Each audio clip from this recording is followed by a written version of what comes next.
Assalamu alaikum. Welcome to Online Academy with Aisha Fiaz.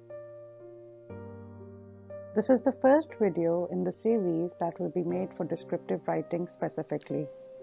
We'll be discussing tips and tricks to help you describe places, along with some special techniques that will help you write easily. The first thing you need to understand is that you need to be able to paint vivid pictures with words. You can do that by using imagery, sensory details, figurative language, strong adjectives and adverbs, and emotive verbs. For those of you who do not understand any of this, you can simply ask me in the comments below. Here is a picture of a beach. When I look at it, or if I'm asked to write about one, I think of a pristine beach with bright sun that dazzles the eyes and kisses the skin with its warmth. I feel the gentle breeze that tussles my hair and the emerald tree leaves. I think about the soft sand that would feel like velvet and the briny smell of the ocean. And then I could add that an occasional crab makes its awkward move across the sand. There's the taste of peace in the air. I see a cruise liner far into the waters, moving across the horizon, and it's gone in no time. I can talk about the inviting shade of the trees. I can talk about the shells that I collect. There are so many things I can write about when I think of a beach. Here, you will notice the picture of a jungle. And if I am asked to write about a jungle or a forest, I would think about the lush, verdant forest, the mighty trees in every shade of brown and green forming a canopy, sunlight that filters through making delicate patterns on the moss-covered ground, wildflowers that gaze at newcomers in sunlit patches, or birds that sing songs and receive responses.